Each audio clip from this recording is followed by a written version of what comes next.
মাথা দিয়ে রক্ত তরতর করে পড়ছে। গৌরাঙ্গ দাদের পশ্চিম বর্ধমানের বিধায়ক ছিলেন, দেবলীনাদি বিধায়ক ছিলেন। কি প্রশ্ন করেছিল? যে সারদার টাকা তৃণমূল কংগ্রেসের লোকেরা লুট করেছে। রাজ্যের মুখ্যমন্ত্রী যেদিন বললেন না, আমাদের কি বললেন রাজ্যের মুখ্যমন্ত্রী?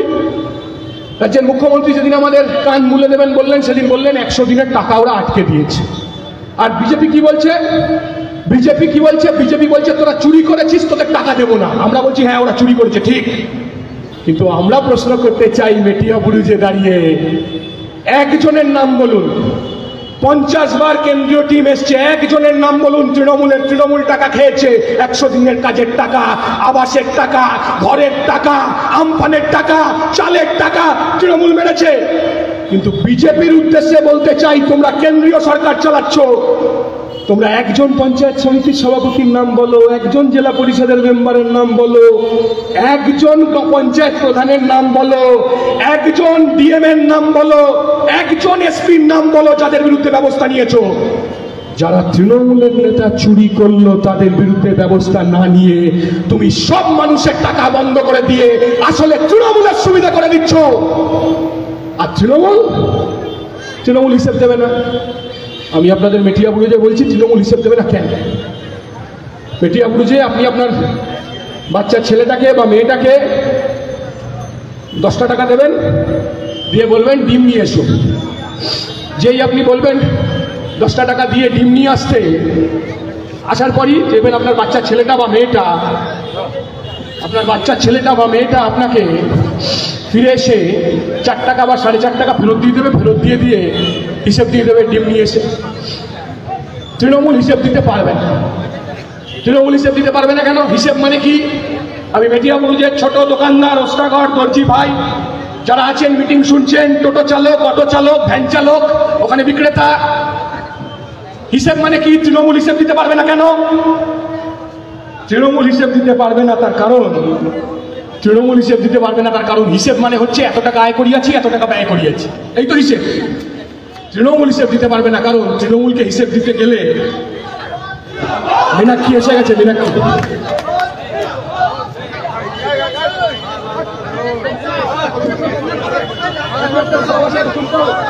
আমাদের মধ্যে উপস্থিত হয়েছেন ভারতের গণতান্ত্রিক যুব ফেডারেশনের রাজ্যের সম্পাদক, আমাদের খুবই অত্যন্ত প্রিয় নেত্রী কমরেড মীনাক্ষী মুখার্জি। তৃণমূল হিসেব দিতে পারবে না কেন? তৃণমূল হিসেব দিতে পারবে না তার কারণ তৃণমূলকে যদি হিসেব দিতে হয় তাহলে 3টে কলম করতে হবে। 3টে কলম। জানতে দেবে না, ভালো জায়গায় ছিল না হয়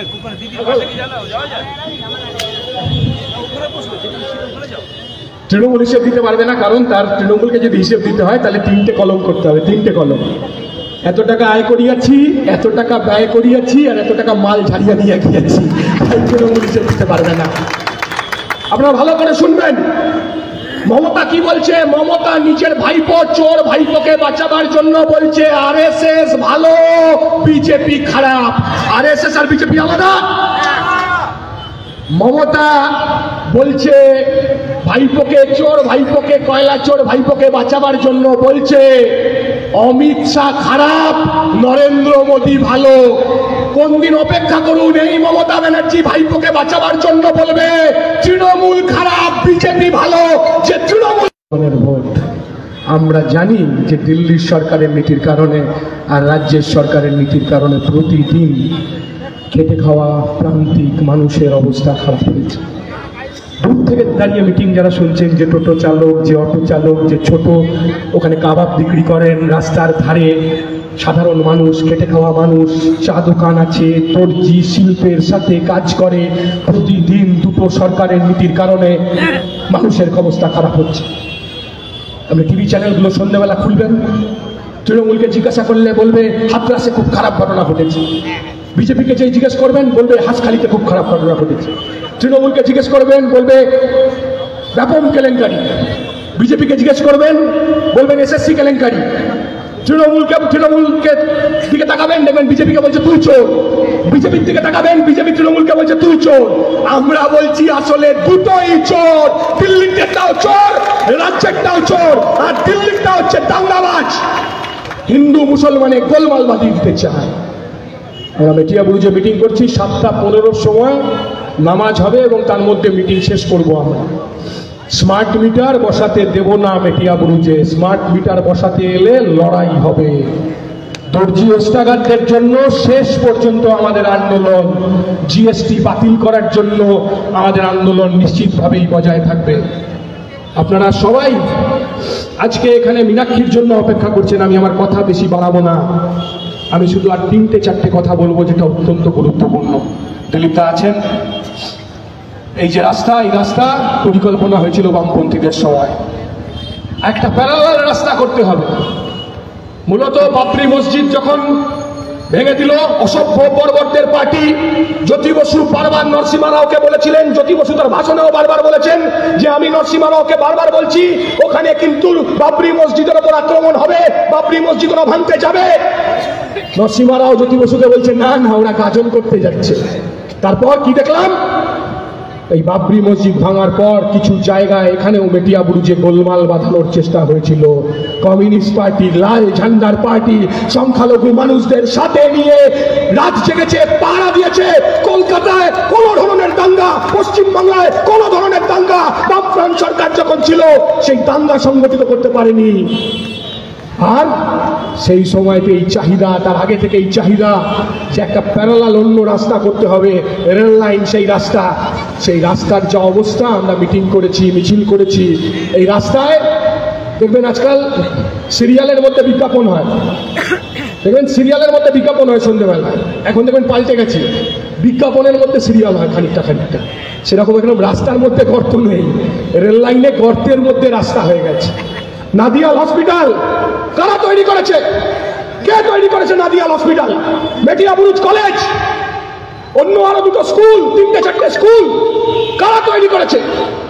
নীল সাদা রং করা ছাড়া, কাটমানি খাওয়া ছাড়া, তৃণমূলের নেতাদের ব্যাংক ব্যালেন্স বাড়ানো ছাড়া যে কোনো দিন দেখে আসুন কাচ্চি সড়কের মোড়ে মজলিস বসে, সন্ধ্যেবেলার পর থেকে কাটমানির লেনদেন হয় প্রকাশ্যে, সোফা নিয়ে বসে প্রমোটাররা আর তৃণমূলের কাউন্সিলররা কাচ্চি সড়কে। এসব কোনোদিন মেটিয়াবুরুজে ছিল না। আমি যে কথা বলে শেষ করব, তাহলে যে ইনসাফের জন্য ওরা লড়ছে, মীনাক্ষীরা, ধ্রুবরা অধিকারের জন্য লড়ছে, মমতা ব্যানার্জি, তার পুলিশ, শুরুতে যে কথা বলেছিলাম, এখানেও আজকে জনসভা আটকাতে চেয়েছিল। আনিস খানকে খুন করেছে মমতার পুলিশ, আনিস খানের ভাই সালমানকে কোপানোর চেষ্টা করেছিল মমতার পুলিশ।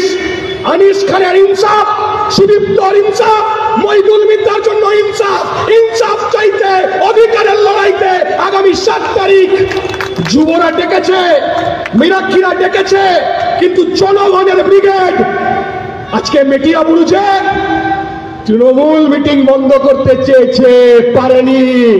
আর 7 তারিখ বিজেপির মিলিটারি মিটিং বন্ধ করতে চায়, পারবে না। তাই আসুন আগামী 7 তারিখে আমাদের সবার দেখা হোক ব্রিগেডের মাঠে। আনিস খান, সুদীপ্ত গুপ্ত, মইদুল মিত্তারা সবাই আমাদের চেনে না, আমাদের বন্ধু, আমাদের কমরেড, আমাদের সাথী। তারা আমাদের জন্য একটা চিঠি লিখে রেখে গেছে। সেই চিঠিটা হলো এই যে আসলে একটা রিলে রেসের মতো বামপন্থী সংগঠন একটা রিলে রেসের মতো আমাদের শহীদ কমরেডরা আমাদের কাছে চিঠি রেখে গেছে। তারা সবাই আমাদের নাম জানতো না, কিন্তু আমরা তাদের কমরেড। সেই চিঠির আহ্বান হচ্ছে যে পশ্চিমবাংলায় যদি দুর্নীতির বিরুদ্ধে আর দাঙ্গাবাজদের বিরুদ্ধে মাথা তুলতে হয়, তাহলে লাল ঝান্ডা ছাড়া, এই সাদা ঝান্ডা ছাড়া, বামপন্থীরা ছাড়া, কমিউনিস্টরা ছাড়া অন্য কোনো বিকল্প নেই। আমি শুধু আপনাদের বলবো, পঞ্চায়েত নির্বাচনে চ্যাংড়াবান্ধায় গেছি একটা মিটিং করতে। চ্যাংড়াবান্ধা বর্ডারের একটু আগে একজনের বাড়িতে গেছি। আমাদের গণতান্ত্রিক আন্দোলনের নেতা আমাকে একটা বাড়িতে নিয়ে গেছে, সেখানে একটা বুথের মিটিং হবে। সেই বুথের মিটিংয়ে গিয়ে উপস্থিত হয়েছি। এক ভদ্রমহিলা গলায় আমাদের সিম্বলের উত্তরীয় পরে এসছেন, আমি বুঝেছি উনি ক্যান্ডিডেট, গ্রাম পঞ্চায়েতের একটা বুথের ক্যান্ডিডেট। আমাকে এসে বলছেন আমি আমার শ্বশুরমশাইয়ের ছবিতে মালাটা দিয়ে আসি, চলুন তারপর মিটিং করব। আমি গেছি, ঘরের মধ্যে ঢুকেছি, ছোট্ট মুসলিম পরিবার, সংখ্যালঘু পরিবার, ছোট্ট বাড়ি, উঠোন। আমাকে আমার সম্পাদক মণ্ডলীর সদস্য নেতা কুচবিহারের বলেনি আগে। তো আমি মালা দিতে গেছি, মালা দিয়েছি। মালা দেওয়ার পর আমাকে ওই ভদ্রমহিলা বলছে ইনি আমার শ্বশুরমশাই, ইনি গতবারের পঞ্চায়েত নির্বাচনে 72 ভোটে জিতেছিলেন এই বুথ থেকে। তারপর আমি তাকিয়ে আছি, বলছে এই ঘরে 13টা কোপ মেরেছে, 13টা তৃণমূল কংগ্রেস। রাত্রিবেলা ছিটকে এই ঘরে রক্ত ছিটকে আমার শ্বশুরমশাই ওই অঞ্চলের জনপ্রিয় সংখ্যালঘু নেতা, ব্রাঞ্চ সেক্রেটারি, শাখা সম্পাদক খুন হয়ে গেছেন পঞ্চায়েত নির্বাচনে। তার অপরাধ সে একটা বুথে 72 ভোটে জিতেছিল। আমি তাকিয়ে আছি ওই ভদ্রমহিলার দিকে, মানে ওর বৌমার দিকে। আমি তাকিয়ে বলছি যে আপনি দাঁড়াবেন। অবাক হচ্ছি, হাতটা ছাড়তে পারছিলাম না, ওনার হাতটা ধরেছিলাম, হাতটা ছাড়তে পারছিলাম না। কলকাতা শহরে পার্টি করি, আপনি ভাবুন শ্বশুরমশাই খুন হয়েছে বৌমার সামনে, 13-14টা কোপ মেরেছে। ভদ্রমহিলা বলছে ক্যান্ডিডেট হয়েছি, একটা বুথের মিটিং, আপনি ভাষণ দেবেন, আপনাকে ফোনে খবর দেব, এ বুথ আমরা জিতবো। আমি বললাম যে মেরেছে সে কি করে, যে খুন করেছে সে কি করে? ওই যে এখন রাজ্য পুলিশে চাকরি পেয়ে গেছে, যে খুন করেছে রাজ্য পুলিশে চাকরি পেয়ে গেছে। অবাক হয়ে তাকিয়েছে। মিটিং করলাম, 1-150 লোক, একটা বুথের মিটিং হলো। যেদিন নির্বাচনের রেজাল্ট বেরোলো, অনন্ত রায় কুচবিহার থেকে আমার ফোনে জানালো, ওসব ওই বুথটা আমরা 642 ভোটে জিতেছি, তৃণমূল ভোট পেয়েছে 42, আমরা ভোট পেয়েছি 700-র উপরে। স্ফুলিঙ্গ লাল ঝান্ডাকে এত সহজে মুছে দেওয়া যায় না। যে পূর্ব মেদিনীপুরে বলেছিল না লাল ঝান্ডাকে মুছে দেবে, সে বেটা এখন তৃণমূল ছেড়ে বিজেপির ঠান্ডা ধরেছে। কাজে তৃণমূল বিজেপিকে সরিয়ে পশ্চিমবাংলায় এই অল্প বয়সী তরুণদের নেতৃত্বে 7 তারিখের ইনসাফ ব্রিগেডের মাঠ থেকে, ব্রিগেডের মাঠে ইনসাফ যাত্রা শেষ হবে না। ব্রিগেড থেকে বুথে পৌঁছবো আমরা। 7 তারিখ ব্রিগেড, তারপর বুথে ব্যারিকেড তৈরির কাজ হবে। ধন্যবাদ, নমস্কার, এনক্লাব জিন্দাবাদ।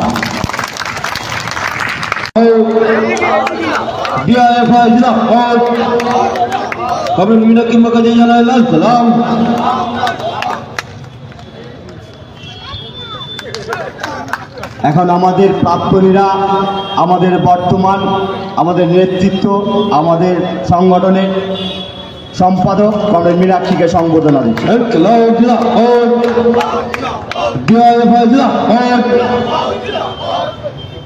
আমাদের মধ্যে আমাদের একটি ছোট্ট বোন আমাদের কমরেড মীনাক্ষীকে সংবর্ধনা দেবে।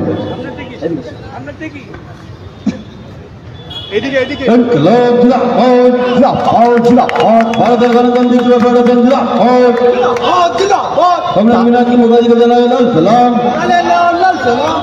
ট্রাফিকের দায়িত্বে যারা আছেন, এদিকে ওদিকে ছড়িয়ে ছিটিয়ে না থেকে আমাদের মিটিংটা যাতে সুষ্ঠুভাবে হয় সেই দায়িত্বটা পালন করুন। আমাদের এই সামনের রোডটা আপনারা বন্ধ করে দিন, সাইড দিয়ে আপনারা গাড়ি চলাচলের ব্যবস্থা করে দিন। এখন আপনাদের সামনে আসছে আমাদের নেত্রী কমরেড মীনাক্ষী মুখার্জি।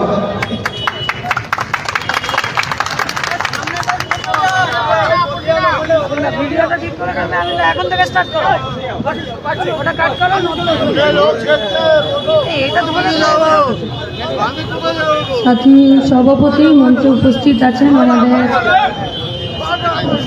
নেতা প্রস্তাবরা, আমাদের প্রাক্তনীরা, এখানকার গণ আন্দোলনের নেতারা, এবং এই অংশটার যা বিন্যাস,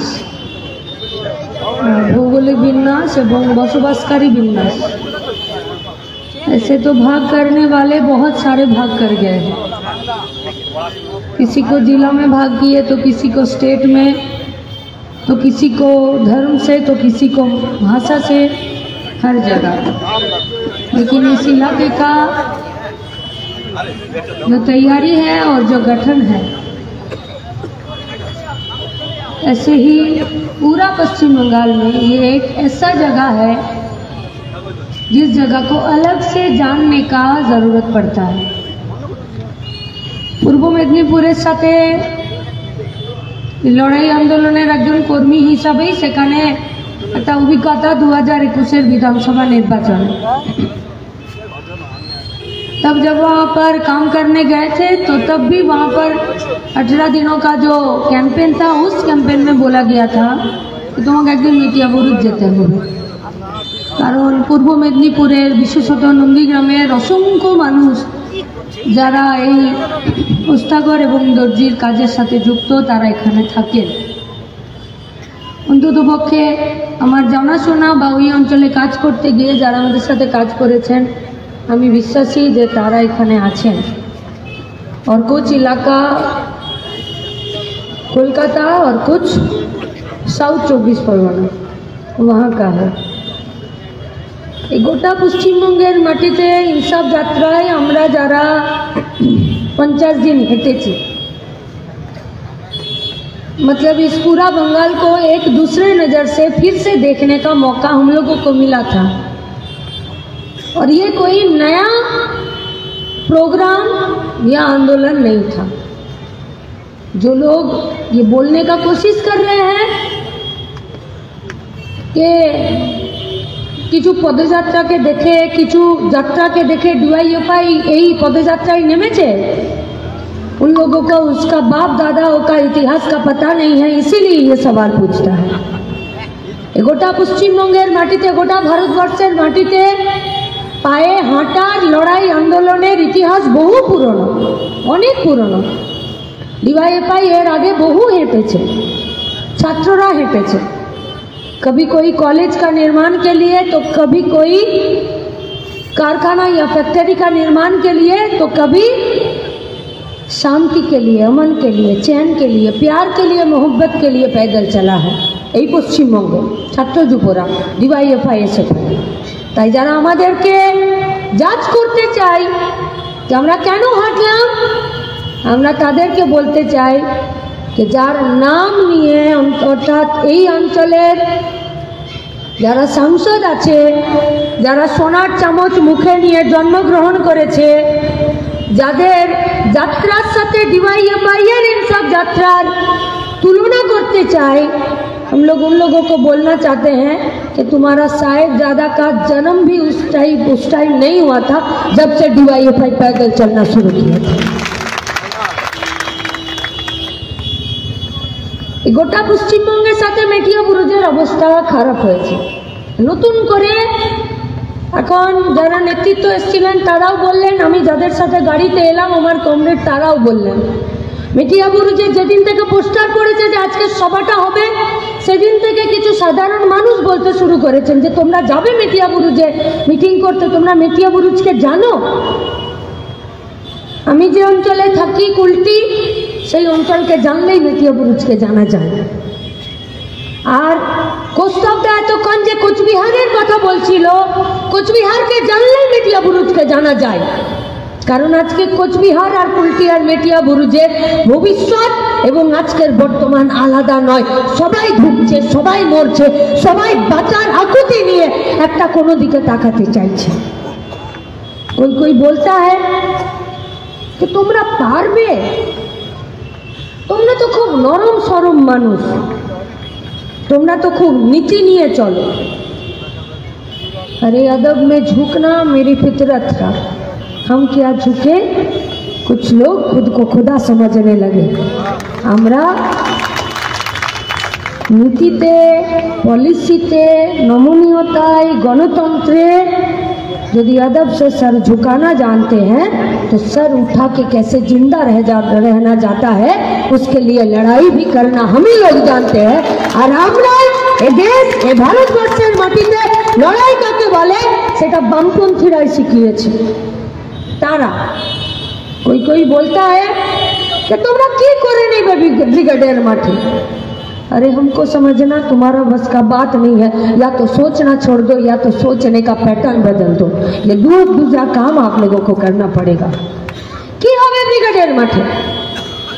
ব্রিগেডের মাঠে এক শপথের মাঠ হবে, যেখানে বেঁচে থাকার জন্য লড়াই আন্দোলনের জন্য একটা নতুন প্রজন্ম তারা রাস্তায় নামার শপথ গ্রহণ করবে। কি হবে ব্রিগেডের মাঠে? এই ব্রিগেডের মাঠে এই মেটিয়াবুরুজেরই তাপস চৌধুরীকে যারা পুলিশ সেই তাপস চৌধুরীকে যারা খুন করেছে সেই খুনিদের বিচার চেয়েও ইনসাফ চেয়েও ব্রিগেডের মাঠে আমরাই শপথ নেব। খাকি বর্দীদেরকে বাঁচাতে গেলেও, গণতন্ত্রকে বাঁচাতে গেলেও আমরাই লড়াই করব। কি হবে ব্রিগেডের মাঠে? ব্রিগেডের মাঠে নন্দীগ্রাম থেকে যারা পিকআপ ভ্যানে উঠে মিঠিয়া বুরুজের উদ্দেশ্যে আসতো, কেউ আয়রন করতো, কেউ সেলাই করতো, কেউ কাটিং করতো, আর কেউ মেশিনটা ঘড়ঘড় করে চালাতো, তারা যখন পিকআপ ভ্যানটা উল্টে পড়ে যায়, মরে যায়, তখন তার বাড়িতে যে সনাতনী ধর্মের বিধায়কের দেখা পাওয়া যায় না, তাদেরও হোশ ঠিকানে লাগানে কে লিয়ে ব্রিগেডের মাঠে গোটা পশ্চিমবঙ্গ একসাথে এসে তারা শপথ নেবে। কি অবস্থা আজ মিঠিয়া বুরুজের? কি কমরেডরা বলছেন যে আমরা যারা এতদিন অন্যদেরকে আমাদের বাড়িতে, আমাদের কারখানায় কাজ দিতাম, আজকে আমাদেরকে হয় টোটো চালাতে হচ্ছে, নইলে আমাদেরকে কাজের খোঁজে বাইরে চলে যেতে হচ্ছে। কবে থেকে হলো মিঠিয়া বুরুজে এই জায়গা? কে বলছে যে মমতা ব্যানার্জি একটা কারখানা খুলতে পারেনি বা খোলেনি? কে বলছে যে এই পশ্চিমবঙ্গে তৃণমূল কংগ্রেসের সরকার এরা চাকরি বিক্রি করেছে? কে বলছে যে গোটা দেশের সরকার একটার পর একটা কারখানাকে বেসরকারীকরণ করেছে, হয় বেচে দিয়েছে নইলে লিজে দিয়েছে? আরে করেছে, বেচেছে, खोलेनी, असल में वो लोग कर नहीं पाएंगे। তাদের যা এজেন্ডা, সেই এজেন্ডার সাথে কারখানা খোলা, ওদের যা এজেন্ডা সেই এজেন্ডার সাথে চাকরি দেওয়া, ওদের যা নীতি সেই নীতির সাথে মানুষকে দুবেলা খেতে দেবার কোনো पॉलिसीर কথা নেই। इसीलिए हम लोग बोलते हैं कि तृणमूल और भाजपा का नीति और आदर्श वो कुत्ता मोटा हो जाने से शेर नहीं बनता। इसी तरह तृणमूल और बीजेपी नीति और आदर्श के মানুষের বেঁচে থাকার নীতি আর আদর্শ নয়। শুধুমাত্র যারা সেলাই করে তারা, যারা কাপড় কাটিং করছে তারা, যে দোকান থেকে কাঁচিগুলো কিনে নিয়ে আসছেন সেই কাঁচির দোকানটা, যারা এই কাঁচিটাকে ধার করে দেয়, সেই যারা ধার করে দেয় তারা, যারা এই আয়রনটা করে দেয় কাপড়টা বানানোর পর সেই আয়রনওয়ালারা, যারা এই গোটা এলাকাতে যাওয়া আসা করে তাদের জন্য গাড়ি, টোটো, বাস, তারা, जो लोग माल यहाँ से लोडिंग करके दूसरी जगह अनलोडिंग करते हैं, उस गाड़ी का मालिक, उस लॉरी का ड्राइवर और उस लॉरी का जो खलासी है उसका हालत, जो लोग यहाँ पर आते हैं, जो लोग होटल में, रेस्तोरां में खाते हैं, उस होटल का मालिक, उस रेस्तोरां का बावर्ची या उस होटल में जो पानी का सार्व करते हैं, आज जे खबर पड़े बिलता नहीं जाए সেই হোটেলের বয়ের কি অবস্থা আজকে? তাহলে শুধুমাত্র দর্জিওয়ালাদের আজকে কাজ খারাপ হয়েছে বলে শুধু দর্জিওয়ালারা বাইরে কাজ করতে যাচ্ছে না, এই দর্জিওয়ালা আর ওস্তাগরদেরকে ঘিরে যে এতগুলো মানুষের নতুন করে কাজের জায়গা তৈরি হচ্ছিল, আজকে তাদের পেটটাকে ফাঁকা করে দিয়েছে এ রাজ্যের সরকার আর তার নীতি। মূলত মুসলিম সম্প্রদায়, বাংলাভাষী কিছু হিন্দু মানুষ, जो लोग আতরের ব্যবহার করেন, যিনি টুপি পরেন, যিনি লুঙ্গি পরেন, যে টুপিটা বিক্রি করে, যে আতরটা বিক্রি করে, যে শরবতটা বিক্রি করে, যে চাটা বিক্রি করে, যে লুঙ্গিটা বিক্রি করে, তার অবস্থা কি হলো? আজকে যারা বাইরে থেকে এই এলাকায় কাপড়টা, গার্মেন্টসটা, যে হাতটা এখানে তৈরি হয়েছিল, তারা যে এখান থেকে কাপড়টা বাইরে নিয়ে যাচ্ছিল, সেই বাংলাদেশের অর্ডার কমেছে? कोई भी एक उस्तागर, कोई भी एक दर्जी, कोई भी एक मालिक हाथ उठाकर बोलिए कि बांग्लादेश का ऑर्डर कहीं पर भी कमा है यहीं पर ना कमे नहीं। तो বাংলাদেশ ছাড়া আর যেসব বাইরের দেশ থেকে, অন্য রাজ্য থেকে যে অর্ডার এখানে আসতো এই কাপড় তৈরি করে দেওয়ার জন্য, তাদের অর্ডার কমেছে? কমেনি। তাহলে কোথাকার অর্ডার কমে গেল, কোথাকার ব্যবসা কমে গেল? আমার পশ্চিমবঙ্গের অর্ডার কমে গেল, আমার পশ্চিমবঙ্গের ব্যবসা কমে গেল। কেন? কারণ কোচবিহারে যে চকচকায় জুট পার্কটা হবার কথা ছিল, সেই জুট পার্কটা বন্ধ হয়ে পড়ে আছে। কারণ আমার कुल्टीতে যে কলিয়ারিগুলো চলতো, সেই কলিয়ারিগুলোকে भाजपा का सरकार बंद करने का नोटिस तृणमूल का एमपी के हाथ कुरियर सर्विस में भेजा गया। और মেটিয়াবুরু যে যারা কুরিয়ারের কাজ করতো, তাদের কারখানাটা, তাদের জায়গাটা, তাদের অফিসটা বন্ধ হয়ে গেল। যারা এখানে এসে নিয়ে হোটেলগুলোতে, লোকের বাড়িতে, ভাড়া বাড়িতে থাকতেন, তারা যে সওদার দোকান থেকে চাল ডাল আটা নিতেন, সেই দোকানগুলো, সেই মুদি দোকানগুলোর কি অবস্থা? যেখান থেকে সবজি কিনতেন, মাছ কিনতেন, মাংস কিনতেন, ডিম কিনতেন, दूध किनते, तादेर अवस्था दाम इससे ही नहीं बढ़ता। ममता बनर्जी जितना भी गले में थाला झुलवा कर ये बोले कि इतना दाम हमें खाबो की और बाजारे बाजारे टास्क फोर्स छेड़े देबे अपना चोख रांगानिते जिनिसपत्रेर दाम कमे ना कारण आपनार नेतारा चुरी करेছে বলে এই রাজ্যের প্রত্যেকটা জিনিসের আর দেশের জিনিসের দাম বেড়েছে। আপনার হিম্মত নেই জিনিসের দাম কমানো, नहीं हिम्मत। कभी कभी तो ऐसा लगता है कि জিনিসের এত দাম ও তো লোকের বিয়ে বাড়িতেও আজকাল মটন রান্না করা বন্ধ করে দিয়েছে, হয় না রান্না, এখন সব চিকেনের উপর দিয়ে চালাচ্ছে। মাছ মাছ কেনা মানুষ ভুলে গেছে, সবজি সবজি কেনা মানুষ ভুলে যাচ্ছে, ডাল ডালের বদলে মানুষ একটু নুন হলুদ তেল দিয়ে একটু ঝোল করে দিনটা রাতটা পার করে দিচ্ছে। আর ডিম কোস্তবদা বসে আছেন, যতই হোক আমার নেতা, বলতে খারাপ লাগছে কিন্তু ডিম কখনো কিনতে গিয়ে মনে হচ্ছে এই ডিমটা নর্মাল ডেলিভারি নাকি সিজারিয়ান ডেলিভারি, এত দাম বেড়ে যাচ্ছে, বোঝা মুশকিল হয়ে যাচ্ছে। খাবে কি মানুষ? কারণ গোটা রাজ্যের অর্থনীতিটা ডুবছে। কেন ডুবছে ভাই? कि আমার ঘর, আমি যে বিধানসভার ভোটার, সেই বিধানসভাতে যতগুলো কলিয়ারি ছিল उसमें से 5 कोलियारी ऐसा जो दुनिया भर का टेंडर यहाँ पर इनवाइट करता और ऑस्ट्रेलिया से लोग यहाँ से कोयला खरीदने के लिए आता था, उस तरह का कोलियारी ये लोग बंद कर दिया है। কেন আজকে গোটা দেশটার এরকম অবস্থা? কারণ আমার পাশের জেলা যেটা পূর্ব বর্ধমান, তাদের রাইস মিলগুলোকে আজকে আদানিদের কাছে বেচে দিচ্ছে। কেন আমাদের রাজ্যটার আজকে এই অবস্থা? কারণ আপনার ওই পাশে যেখানে পূর্ব মেদিনীপুর হলদিয়া থেকে যে সমস্ত আর নন্দীগ্রাম থেকে যে সমস্ত লোকগুলো এখানে বাজার হাট করতে আর এখানে কাজ করতে আসে, সেই হলদিয়া পেট্রোকেমিক্যালসকে সামনে রেখে যে কারখানাগুলো তৈরি হয়েছিল সেই কারখানাগুলো বন্ধ। আর ওদিকে যে হুগলি থেকে, হাওড়া থেকে, চটকলগুলো, জুট মিলগুলো থেকে যেগুলো সেখানে তৈরি হয়েছে, তাকে ঘিরে অন্তত পক্ষে 100টা কারখানা বন্ধ হয়েছে। মড়ক লেগেছে, মড়ক, অর্থনীতিতে মড়ক লেগেছে। কে সোজা করবে? কে ঠিক করবে? কে? কেন সন্ত্রাস করতে হয়? কেন ভোট লুট করতে হয়? কেন খাকি বর্দি পড়া পুলিশকে হরিমোহন ঘোষ কলেজের ভোটের সময় শুধুমাত্র নমিনেশন উইথড্রলের সময় নিজেদের মধ্যে ঝামেলাতে তৃণমূলের বড় চেয়ারম্যানের সামনে পুলিশ অফিসার তাপস চৌধুরীকে গুলি করে খুন করে দিল? তার হিসাব হলো? হলো না।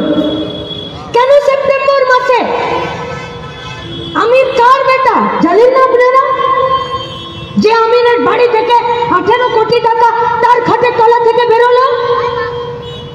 आप 12 घंटे काम करते हैं, ईद के टाइम, पूजा के टाइम, जब ऑर्डर जमा देने का, ऑर्डर पब्लिश करने का टाइम आता है, तब जब उस्ताद लोग रात भर जागकर নিজের চোখকে খারাপ করে নিয়ে, যারা মোটা ফ্রেমের চশমা পরে নিয়ে সারা রাত ভর কাজ করে, তাদেরকে খাবার ভুলে গিয়ে, বাড়ি ঘরদোর ভুলে গিয়ে, ঘুমানো ভুলে গিয়ে একটা কাপড়ের অর্ডার তাকে দেবার জন্য রাত জেগে 24 ঘন্টা 18 ঘন্টা 12 ঘন্টা কাজ করতে হয়, তবে গিয়ে গোটা বাড়িটার পেট পালতে পারে।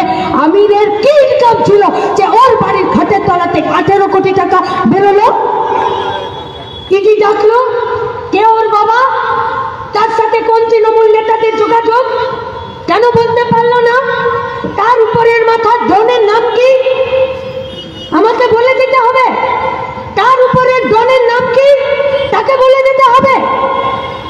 এই যে এখানে মেটিয়াবুরুজে এই গোটা এলাকাটার যে রেল লাইন আছে, যে লোকাল ট্রেনগুলো চলছে, বুকে হাত দিয়ে বলুন তো যে এই ট্রেনগুলো চলছে সেই ট্রেনগুলো সাফিসিয়েন্ট?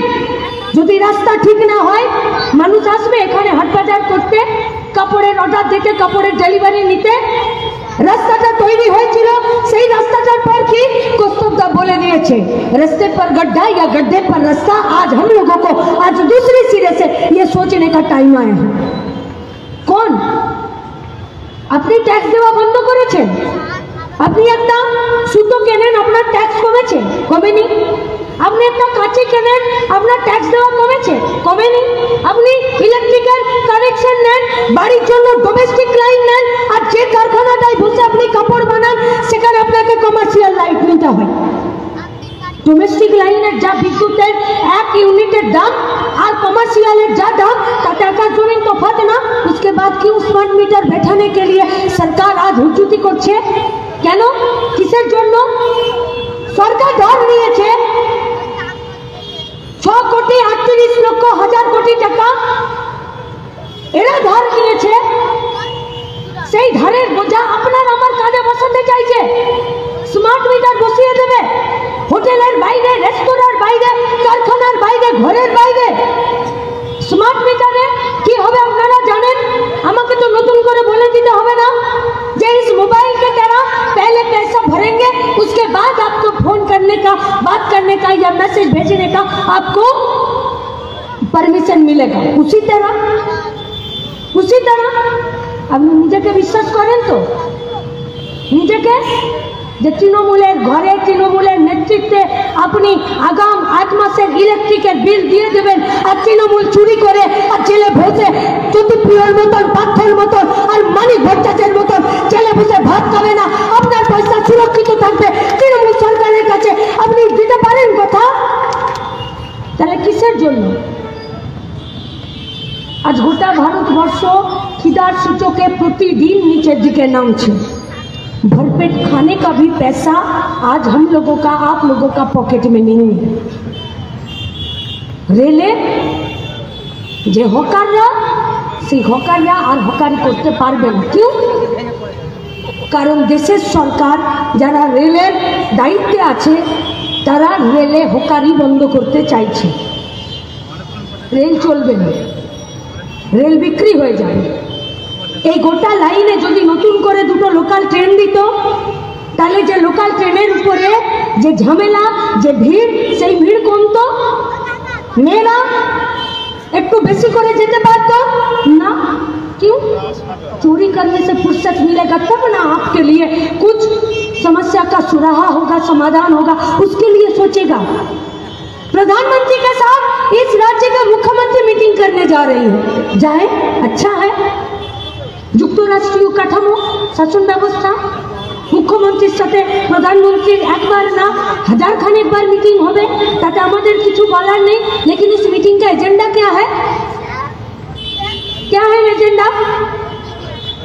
অভিষেক ব্যানার্জি 100 দিনের কাজের টাকার জন্য দিল্লিতে দরবার করতে গেল, রাজ্যপালের কাছে দরবার করছে, কিন্তু হিসাব দিতে পারছে না। কেন? क्योंकि बड़े लोग पुराने दिनों में कहानी यहाँ पर बोलकर गए हैं क्या कि তোমাকে 1 টাকা দিচ্ছি আর তুমি, তোমাকে 100 টাকা দিচ্ছি আর এ ঘর ভরে যায়, তার জন্য তুমি কিছু কিনে নিয়ে আসো।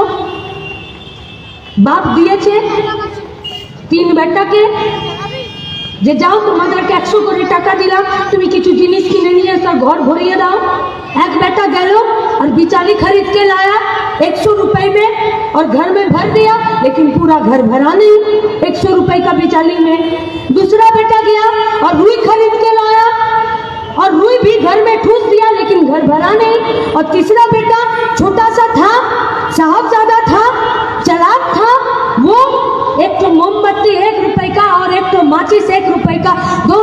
खरीद के लाया और माचिस से मोमबत्ती जलाकर और पूरा घर পুরো আলো করে ভরে গেল। বাপ খুশি হলো, দু ভাই বলল যে ওসব পরে বলতে পারবি, ওসব পরে কথা হবে, তো তুই ঘর ভরে দিয়েছিস, তুই আগে বল বাবা তোকে 100 টাকা দিয়েছিল, তুই 2 টাকার মোমবাতি আর মাচিস কিনেছিস, 98 টাকা কোথায় গেল? আজকে তৃণমূলের অবস্থা তাই, এটা যাই টাকা দেবেন 2 টাকা নিজের করবে, আপনাকে দেখিয়ে দেবে আলো করে দিয়েছি আর 98 টাকা পকেটে ভরে দেবে। কি করেছে এখনকার এমপি? पुस्तकर के लिए एक भी बार पार्लियामेंट में सवाल किए कि ऊपर থেকে জুট আসবে, বাইরে থেকে কাপড় আসবে, আমি সেলাই করে দেবো, আমি কাটিং করে দেবো, আমি আয়রন করে দেবো, আমি চাকে লোড করে দেবো, বাইরের বাজারে বিক্রি হতে যাবে, তার জন্য এখানে নতুন করে অর্ডার আসার জন্য। एक भी सवाल तृणमूल का पार्टी ऑफिस में पूछिए, बीजेपी का अगर कोई है उनसे पूछिए, तृणमूल का कोई नेता कर्मी है उन लोगों से पूछिए कि आपका नेता कैसा हो, अभिषेक बनर्जी जैसा हो। हम लोग बोलते हैं कि हमारा नेता कैसा हो, कोयला चोर जैसा नहीं हो कोयला चोर जैसा। लेकिन हम लोग पूछना चाहते हैं कि आपने मीडिया बुरुजेर জন্য কবার প্রশ্ন করেছেন এখানকার উস্তাগরদের জন্য? কি হবে তাদের সমস্যার সমাধান? तृणमूल को गाली देने के लिए दिस्ता भर खबर का कागज या सफेद पन्ना और पेज भी कम पड़ जाएगा, लेकिन तृणमूल और भाजपा को गाली देने से ना तो आपका पेट भरेगा, ना तो आपका घर का जो बच्चा है उसका पेट भरेगा, ना तो आपका घर का जो बेरोजगार नौजवान है उसका हाथ में रोजगार आएगा।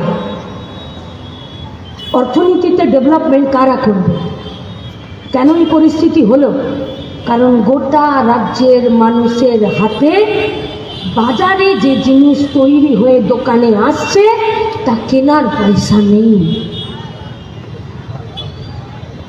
মানুষ বাজারে গিয়ে কাপড় জামা শাক সবজি তরি তরকারি খাবার জিনিস ইলেকট্রিক টিভি ফ্রিজ পাখা লাইট জুতো চটি ঘড়ি শ্যাম্পু সাবান ক্রিম মানুষ আর কিছুই কিনতে পারছে না, কারণ মানুষের পকেটে টান ধরেছে। মানুষ বাঁচার জন্য প্রথমে ভরপেট খায়, তারপর শরীরে কাপড় জোটে, তারপর চুলে তেল, গায়ে সাবান শ্যাম্পু, তারপর চিরুনি, তারপর লেখাপড়া, তারপর স্বাস্থ্য, তারপর সুইমিং, তারপর ক্যাটারিং, তারপরে নানান জিনিস তৈরি হয়।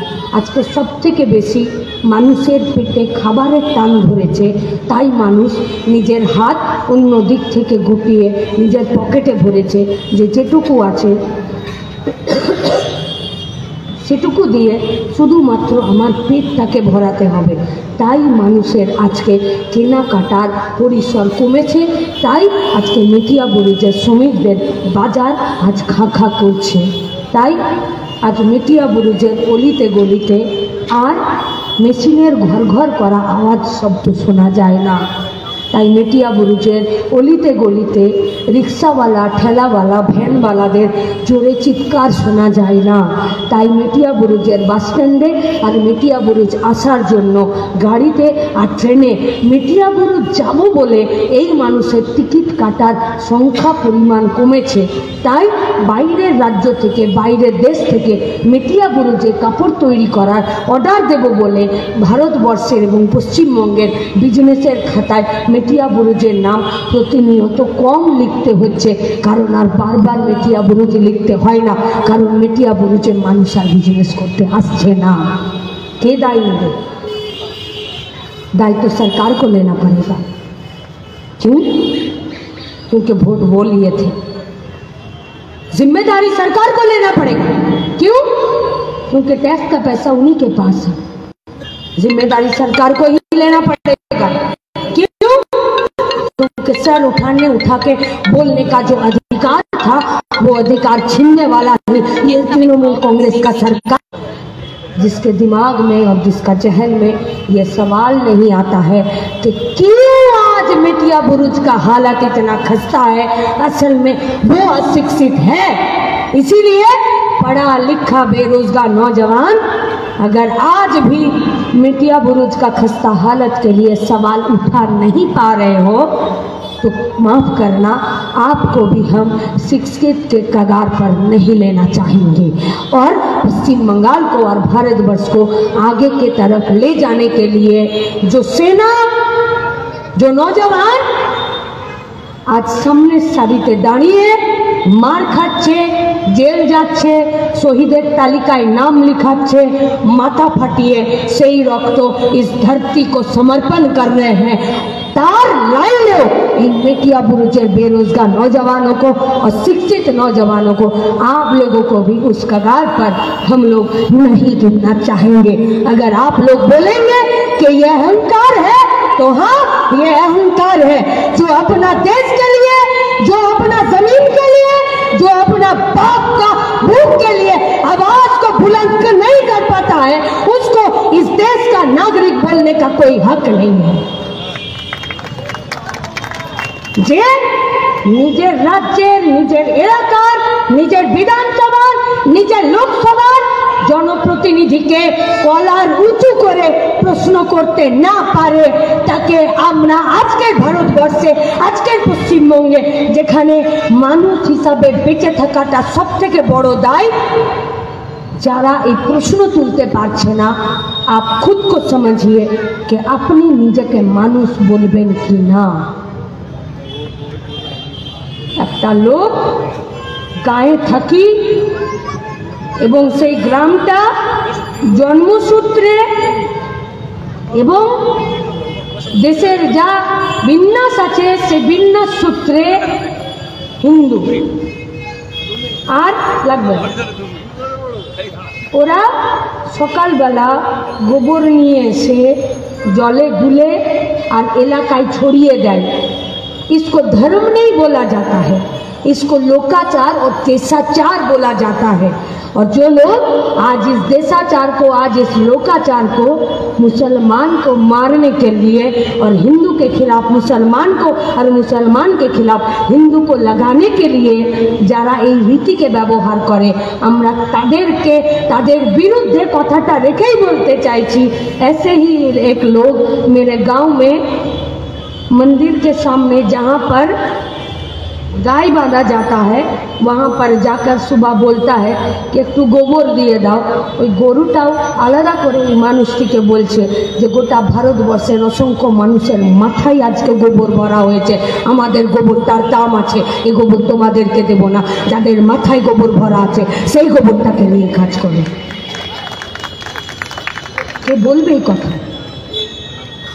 জিনিসপত্রের দাম, কাজ না পাওয়া, পরিযায়ী শ্রমিক হয়ে যাওয়া, ব্যবসা না চলার কথা যখন প্রতিটা দিন এই পশ্চিমবঙ্গের মাটিতে, এই ভারতবর্ষের মাটিতে প্রতিটা দিন উঠছে, तब इस देश का सरकार एनआरसी का मुद्दा लेकर आता है, बोलता है सीए, बोलता है एनपीआर, बोलता है एनआरसी।